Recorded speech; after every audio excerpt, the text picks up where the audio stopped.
বাংলাদেশ বিশ্বকাপ খেলবে না সেই ইস্যুতে সরগরম ছিল আইসিসি থেকে বিসিসিআই এবং বাংলাদেশের ক্রীড়াঙ্গন। তার সঙ্গে যুক্ত হয়েছিল পাকিস্তান। শেষ পর্যন্ত পাকিস্তান টি-20 বিশ্বকাপে অংশ নেবে, কিন্তু ভারতের বিপক্ষে ম্যাচ খেলবে না বলে জানিয়েছে। জিও নিউজের প্রতিবেদনে বলা হয়েছে 15 ফেব্রুয়ারি ভারতের সঙ্গে নির্ধারিত ম্যাচে পাকিস্তান দল মাঠে পাঠাবে না। এদিকে ক্রিকেট ইতিহাসে একটি অভূতপূর্ব সিদ্ধান্ত বলে মনে করা হচ্ছে। আইসিসিতে ভারতের দাদাগিরির দিন কি তবে শেষ হতে চলেছে? বিশ্বকাপ বয়কট করে বাকিদের সাহসী হওয়ার পথ দেখিয়েছে বাংলাদেশ। পাকিস্তান এক যুগান্তকারী সিদ্ধান্ত নিয়েছে। পাকিস্তান সরকার সালমান বাবরদের বিশ্বকাপে পাঠাবে, তবে ভারতের বিপক্ষে ম্যাচ বয়কট করার সিদ্ধান্তও নিয়েছে। পাকিস্তান ভারত ম্যাচ মানেই সোনার ডিম পাড়া হাঁস, বিজ্ঞাপনের বাজার চড়া। সেই জায়গাতেই মোক্ষম আঘাত এনেছে পাকিস্তান ক্রিকেট বোর্ড। রবিবার রাতে পাকিস্তান সরকারের এক্স হ্যান্ডেলে এক বিবৃতিতে বলা হয়েছে, পাকিস্তানের সরকার আইসিসি টি-20 বিশ্বকাপ 2026-এ অংশগ্রহণের জন্য পাকিস্তান ক্রিকেট দলকে অনুমোদন দিচ্ছে। একই সঙ্গে বিবৃতিতে যোগ করা হয়, তবে 2026 সালের 15 ফেব্রুয়ারি ভারতের বিপক্ষে নির্ধারিত ম্যাচে পাকিস্তান ক্রিকেট দল মাঠে নামবে না।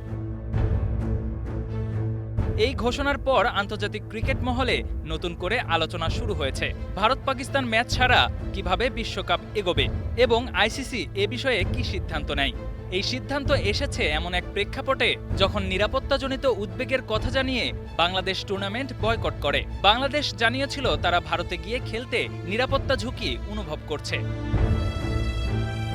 পাকিস্তান আসন্ন টি-20 বিশ্বকাপে গ্রুপ এতে খেলবে। এই গ্রুপে পাকিস্তানের সঙ্গে আছে ভারত, নামিবিয়া, নেদারল্যান্ডস এবং যুক্তরাষ্ট্র। ভারতের সঙ্গে যৌথভাবে শ্রীলঙ্কা এবারের বিশ্বকাপের সহ আয়োজক। পাকিস্তান তাদের সব ম্যাচ শ্রীলঙ্কাতেই খেলবে। টুর্নামেন্টের উদ্বোধনী ম্যাচে 7 ফেব্রুয়ারি পাকিস্তান তাদের প্রথম ম্যাচ খেলবে নেদারল্যান্ডসের বিপক্ষে। এরপর 10 ফেব্রুয়ারি খেলবে যুক্তরাষ্ট্রের বিপক্ষে, আর 18 ফেব্রুয়ারি খেলবে নামিবিয়ার বিপক্ষে। পাকিস্তান ভারতের বিপক্ষে নির্ধারিত ম্যাচ বয়কট করলে ওই ম্যাচ থেকে তারা স্বয়ংক্রিয়ভাবে 2 পয়েন্ট হারাবে। KM Sony, star news. ভারতের বিপক্ষে পাকিস্তানের ম্যাচ বয়কট পাকিস্তান সহ সারা বিশ্বের ক্রিকেট ভক্তদের জন্য হতাশার বলে মনে করছে আইসিসি। সংস্থাটি আশা করছে ক্রিকেটের স্বার্থে পিসিবি গ্রহণযোগ্য সমাধান খুঁজে বের করবে। বিস্তারিত জানাচ্ছেন ইয়াসির আরাফাত সবুজ।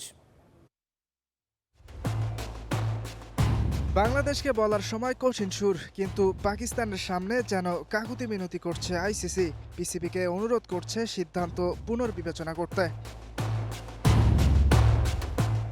রোববার পাকিস্তান সরকার সোশ্যাল মিডিয়া এক্সে এক পোস্টে জানায় 2026 টি-20 বিশ্বকাপে অংশ নেওয়ার জন্য পাকিস্তান ক্রিকেট দলকে অনুমতি দেওয়া হয়েছে, তবে 15 ফেব্রুয়ারি ভারতের বিপক্ষে নির্ধারিত ম্যাচ খেলবে না পাকিস্তান দল।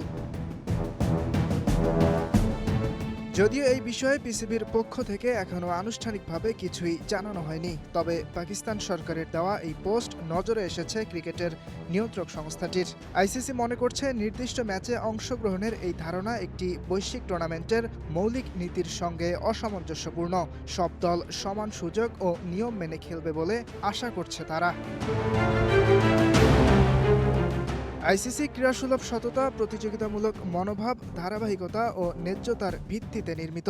তাই শুধু নির্দিষ্ট ম্যাচ খেলা এসব টুর্নামেন্টের চেতনা ও শুদ্ধতাকে নষ্ট করে। সরকারি নীতি ও সিদ্ধান্তের প্রতি শ্রদ্ধা রেখে আইসিসি জানিয়েছে, পাকিস্তান সরকারের এই সিদ্ধান্ত বিশ্ব ক্রিকেটের জন্য যেমন ভালো হবে না, তেমনি পাকিস্তান সহ সারা বিশ্বের কোটি কোটি ক্রিকেট ভক্তের জন্য হতাশার। সংস্থাটি আশা করছে পিসিবি নিজ দেশের ক্রিকেটের জন্য গুরুত্বপূর্ণ ও দীর্ঘমেয়াদী প্রভাব বিবেচনা করবে, কারণ এটি বৈশ্বিক ক্রিকেট ব্যবস্থার উপর প্রভাব ফেলতে পারে, যার অংশীদার ও সুবিধাভোগী পিসিবি নিজেও।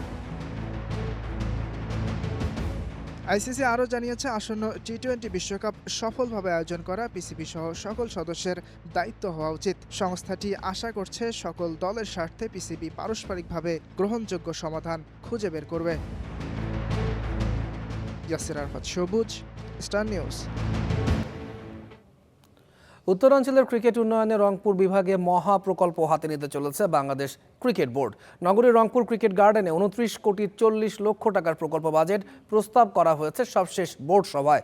জিম, ড্রেসিং রুম, ডরমেটরি সহ অত্যাধুনিক নানা প্রযুক্তি থাকছে প্রস্তাবিত এই প্রকল্পে। বিস্তারিত রেদওয়ান সনের প্রতিবেদনে। রংপুর নগরীর ক্রিকেট গার্ডেন। ছেঁড়া নেট আর এবড়োথেবড়ো মাঠেই যেখানে তৈরি হচ্ছে আগামীর ক্রিকেট। অথচ গেল 10 বছরে 3টি জাতীয় লীগ শিরোপা এবং গেল বছর এনসিএল এর 2 সংস্করণেই চ্যাম্পিয়ন হয়েছে রংপুর বিভাগ। উত্তরাঞ্চলের ক্রিকেটে এমন সাফল্য ধরে রাখতে এবার ফিরে তাকিয়েছে বাংলাদেশ ক্রিকেট বোর্ড। রংপুরের ক্রিকেট গার্ডেনে 29 কোটি 40 লাখ টাকায় তৈরি হচ্ছে ক্রিকেটের মহাপ্রকল্প। গেল 24 জানুয়ারি সবশেষ বোর্ড সভায় প্রস্তাবিত বাজেট উত্থাপন করেছে বিসিবির ফ্যাসিলিটিস বিভাগ। প্রস্তাবিত বাজেটে 30,000 বর্গফুট জায়গায় নির্মাণ করা হবে অত্যাধুনিক ড্রেসিং রুম, আঞ্চলিক অফিস, জিম ও ডরমিটরি, যাতে ব্যয় ধরা হয়েছে 16 কোটি 50 লাখ টাকা। 35,000 বর্গফুট জায়গায় নির্মাণ করা হবে গ্যালারি, প্রেস বক্স সহ ইনডোর সুবিধা, যেখানে ব্যয় 8 কোটি টাকা। সরকারি এই বিশাল ভূমির 32,000 বর্গফুট জায়গায় indoor outer facilities, practice net ও মাঠ উন্নয়নের জন্য বাজেট ধরা হয়েছে 60 লাখ টাকা। এছাড়া বাউন্ডারি ঘেরাও এবং মাঠে 5টি সেন্টার উইকেট বানাতে খরচ ধরা হয়েছে 4 কোটি 29 লাখ 50 হাজার টাকা। সব মিলে এই মহাপ্রকল্পের প্রস্তাবিত বাজেট 29 কোটি 40 লাখ টাকা। রংপুর ক্রিকেট গার্ডেন প্রকল্পের পরিকল্পনা দ্রুত বাস্তবায়নের জন্য চলতি সপ্তাহেই জায়গাটি পরিদর্শনে যাবেন ফ্যাসিলিটিস কমিটির চেয়ারম্যান শাহনিয়ান তানিম। এনসিএল, বিসিএল সবকিছুতে খুব ভালো করছে। তো ওখান থেকে অনেক প্রসপেক্টিভ ক্রিকেটাররা যেহেতু বেরোচ্ছে, আমরা চাচ্ছিলাম যে রংপুরে একটা বেস ক্রিয়েট করতে। এটা যেহেতু গভর্নমেন্টের প্লট এবং ডিসি মহোদয়ের পারমিশন লাগবে, আমাদের ওখানে লিজ নেওয়া লাগবে। আমাদেরকে 15-20 বছরের জন্য লিজ দেয়, তাইলে হয়তো আমরা প্ল্যানটা আগিয়ে নিয়ে যাব। আমরা আগামী সপ্তাহের মধ্যে ইনশাল্লাহ হয়তো রংপুরের যে ডিসি মহোদয়ের সাথে কথা বলবো যে ওনারা আমাদেরকে লিজ দিতে পারবে না কিনা।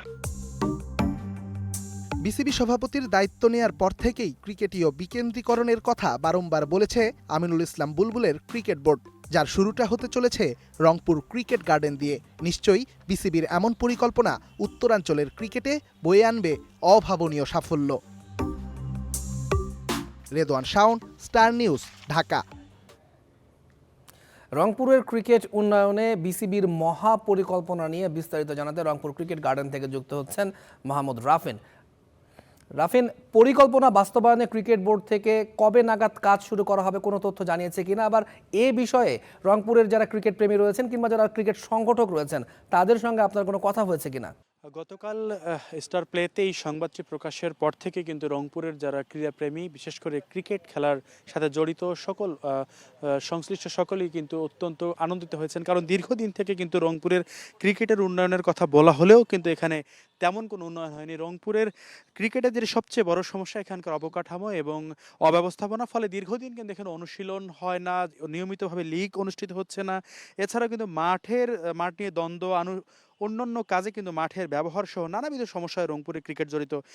গত 5 আগস্টের পরে রাজনৈতিক প্রেক্ষাপটে পরিবর্তনের পর রংপুরে পরিদর্শনে এসেছিলেন বিসিবি চেয়ারম্যান আমিনুল ইসলাম বুলবুল, এবং গত নভেম্বরে বিসিবির পরিচালক আসিফ তিনি পরিদর্শনে এসেছিলেন। এসে রংপুরের ক্রিকেটের এই বেহাল দশা দেখে কিন্তু তারা অত্যন্ত হতাশ হয়েছেন এবং তারা প্রতিশ্রুতি দিয়েছিলেন যে রংপুরের ক্রিকেটের উন্নয়ন করবেন। বিশেষ করে এই আমিনুল ইসলাম বুলবুলের নেতৃত্বে যে ক্রিকেট বোর্ড, তারা কিন্তু প্রথম থেকে বলে এসেছে যে ক্রিকেটের বিকেন্দ্রীকরণ করা জরুরি।